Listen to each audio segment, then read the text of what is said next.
We decided to use our tower gardens, our stacking gardens this year, for bush beans. Since I keep throwing my back out, and they're just starting to come up. Looks like we're going to have to hit them with neem. This tower has beans in it. Then we have Jamaican leaf of life. If you look that up, you'll be amazed on what it does for you. And then this vegetable here is Okinawa spinach, which, if I protect it this winter, will be a perennial. We'll have it several years. The backs of the leaves are purple. It's got a really nice flavor. And look at this tower. So that's what we're doing this summer with those, because the hugelkultur bed has been dedicated to peppers and brassicas. We're growing these onions out for seed, and then we'll have to repurpose this, probably with brassicas of its own, some what you call Dinosaur Kale. And my tortoise is in here somewhere.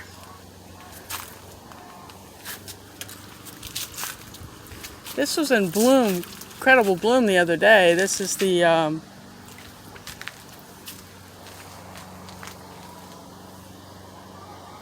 Barbados cherry.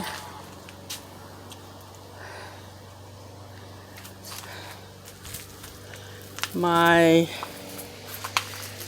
kaffir lime tree, that's about 10 or 12 years old, being grown in a pot, it's finally re-leafing. It dropped all its leaves this winter.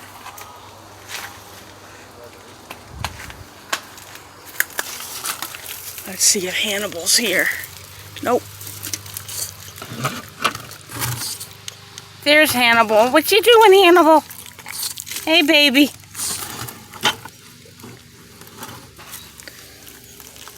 He has free range of this garden.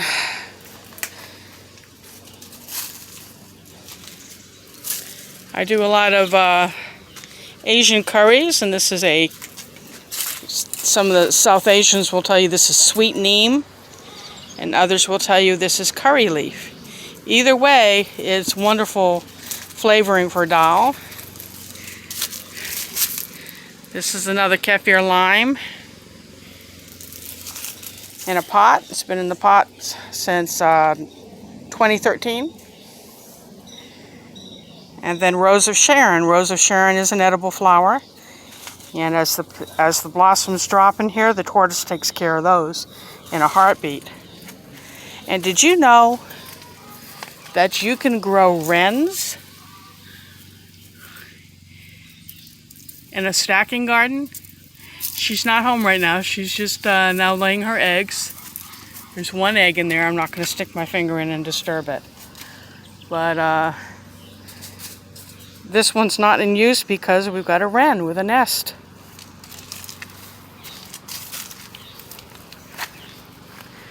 I have citrus trees. That's a pink lemonade, Eureka lemon. The tree itself is variegated. It's beautiful. It produces a variegated lemon, and the inside is pink. And I've got Persian lime, Eureka lemons, kaffir limes in here. Here's a young kaffir lime. Isn't that pretty?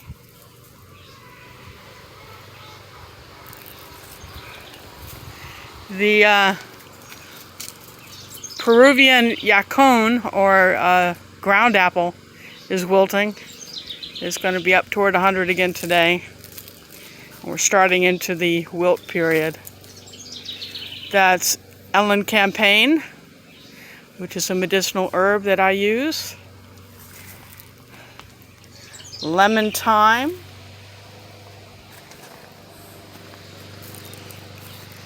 It's time to yank the peas out. You watching your bees, honey? Yep. They look okay? Yep. It's time to redo these beds. I've got cardamom in pots. Had a client order about 4 or 5, and I usually take them from the larger plants and pot up a couple of extra to give her a choice. And now I've got smaller pots of cardamom. Yes, you can grow cardamom in North Georgia. It just takes a little finagling. I stepped all these peppers up yesterday. These are from our humble servant homestead, Scotch bonnets. And then I have a Hungarian pepper that's supposed to, oh look, that's an anole. Hello baby, it's a girl. I'm not going to hurt you. And it's got kind of a long name, Paradiscum alaku sarga, and then there's another name at the end of that. Let's see, I didn't have room on a lot of the tags. Last word is Sazenkis. It says Szenles. It's supposed to be sweet, kind of looks like a little pumpkin when it's mature. And I'm looking forward to those.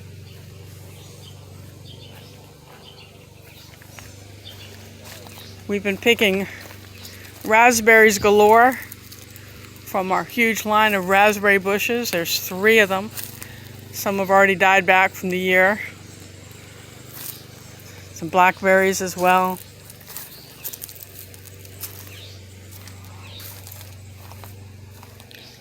And I've got to find time this weekend to come step my other tomatoes up, which were ordered by a client. And of course, I had to plant every variety, 4 of every variety. So, oh Lord, I'm going to have tomatoes. Got some serpent gourd, a couple of different varieties of serpent gourd that'll go in real soon. And my experiment with my tropical trees is going fine here. But over here, the moringa looks good. I'm going to try braiding some. But the seeds where the soursop, sugar apple, and ackee are showing no signs of germination. Now, since none of them are germinating, I'm assuming I'm not doing anything wrong. It's moist but not wet. The heating mat under it is keeping things at a steady 80 degrees. Got some showy milkweed that I really do need to get in the ground. But there's 2 soursop there that we started earlier. And they germinated, so I guess the other guys will come when they're ready. Surprise ginger I dug up from underneath the bench. Evidently I dropped a piece and didn't know it, and it came up.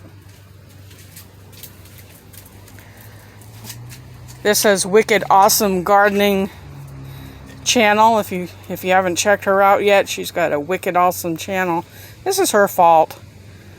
I saw that she was growing soap ginger or shampoo ginger, and I had to order some. Paid through the nose for them on Etsy. And then she mentioned she had variegated, so I paid all the way over in Hawaii for 3 variegated plants, which I'm hoping will thrive. And as you see, one's already up, one's just coming up, and there's no sign of that one yet. They're $28 a piece, so they better come up, you guys. More ackee.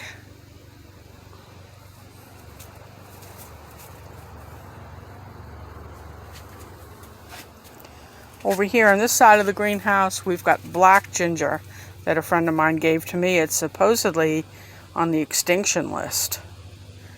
And you can't sell this. This is the only way to get it is if you know someone with it that'll give you a piece. It's extremely slow growing. More ginger. Yes, we like ginger here. I do a lot of Jamaican and Indian cooking.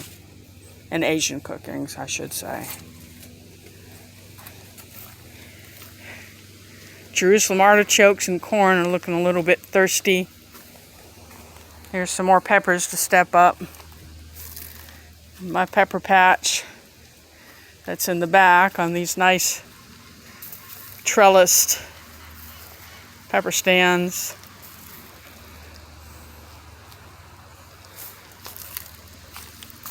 Got another row of them in here. And these guys will eventually have to be moved out because in the straw bales on this side we've got sweet potato coming and some serpent gourd.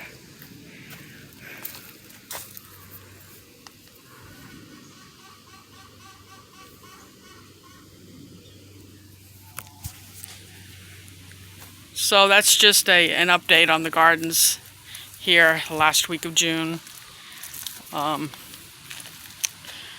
Okay, I found a gourd that's climbing a vine, so I'm going to turn this around and show that to you.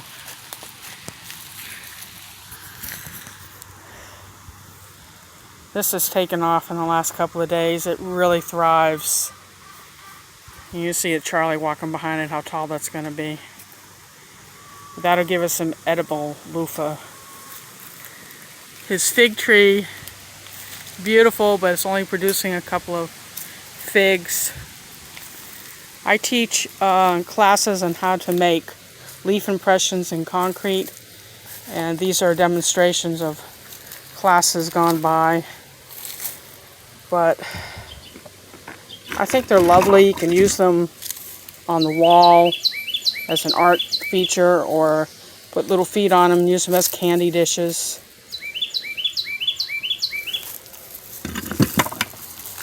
Or water bowls.